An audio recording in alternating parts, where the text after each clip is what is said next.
नमस्ते माझ्या मित्र आणि मैत्रिणींनो, तुमचं स्वागत आहे आमच्या यूट्यूब चॅनलवर, ज्याचं नाव आहे तुषार मोरे व्लॉग्स. मित्र हो, आज आपण एका नवीन विषयावर बोलणार आहोत. विषयाचं नाव आहे TETचा पेपर फुटला. म्हणजे ही बातमी तशी जुनीच आहे, पण आपण आज त्या विषयावर व्हिडिओ बनवत आहोत. TETचा पेपर फुटला आहे म्हणजे शिक्षक पात्रता परीक्षा. कारण जी प्राथमिक शिक्षक होण्यासाठी जी पात्रता परीक्षा असते त्याचा पेपर फुटलेला आहे. आणि काल जी 28 तारखेला जी परीक्षा होणार होती ती कॅन्सल झालेली आहे. आणि याच्यामध्ये 4.5 लाख शिक्षकांचं भवितव्य टांगणीला लागलेलं आहे.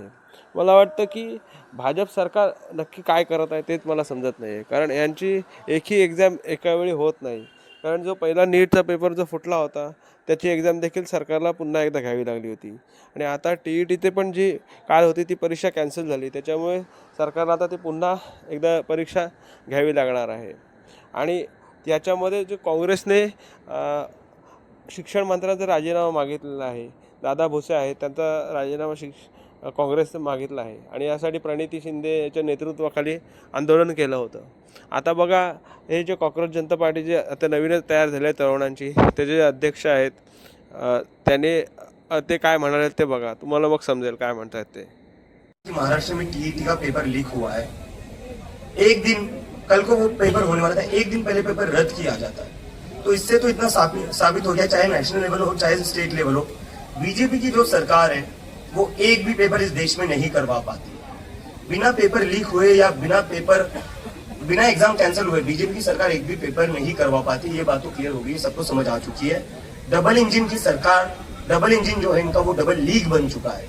देश में नीट लीक होता है, महाराष्ट्र में TET लीक होता है। तो मैं पूरे महाराष्ट्र के युवाओं को आह्वान करना चाहता हूँ, देश के युवाओं को बताना चाहता हूँ कि बीजेपी की जो सरकार है उनको आपके फ्यूचर से कोई लेना देना नहीं है, उनको आपकी पढ़ाई से कोई लेना देना नहीं है, उनको कोई लेना देना नहीं है आपकी एग्जाम कैसी जाती है कैसे नहीं। इनको बस एक ही चीज से लेना देना है, कैसे ये दूसरे पार्टी के MLA तोड़ सकते हैं, MP तोड़ सकते हैं, और कैसे ये बस अपनी पावर बढ़ा सकते हैं। बाकी इनको किसी भी चीज से फर्क नहीं पड़ता है। एक दिन पहले एग्जाम कैंसिल करके अब वो जो स्टूडेंट्स ऑलरेडी सेंटर्स पर पहुंच गए थे, 1000 से ज्यादा सेंटर्स थे, उसके लिए बच्चे निकल चुके थे, एग्जाम के लिए स्टूडेंट्स निकल चुके थे, उनका क्या होगा? वो कहाँ जाएंगे? अब उस खर्चे की भरपाई कौन करेगा?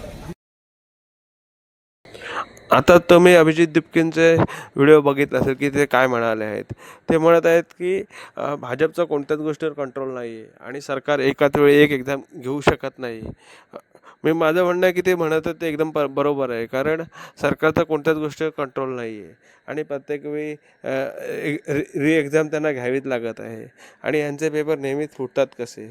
मला वाटतं की काही आतले अधिकारी देखील हे पेपर फुटी करणाऱ्यांना सामील असू शकतात आणि ते त्यांना पेपर पुरवत असू शकतात. त्यांना काही कमिशन त्यात मिळत असेल असं वाटतं. त्याच्यामुळे नीटचा पेपर आणि TETचा दोन्हीचे पेपर फुटलेले आहेत. याच्यामध्ये फारच मोठे लोकांचा हात असू शकतो. आता ह्याच्यातलं पोलीस ते शोधून काढतीलच नक्की कोणाचा हात आहे आणि काय आहे. परंतु मला वाटतं की या प्रकरणात शिक्षण मंत्र्यांनी राजीनामा दिलेलाच बरा. कारण हे असे नेहमी पेपर फुटायला लागले तर याच्यामध्ये राजकीय लोकांचे देखील संबंध असू शकतात असं आपल्याला वाटतं. धन्यवाद मित्रांनो. आता आपण पुढच्या वेळी एका नवीन विषयावर बोलू आणि नवीन विषयावर व्हिडिओ बनवू. जय हिंद, जय महाराष्ट्र, जय भारत.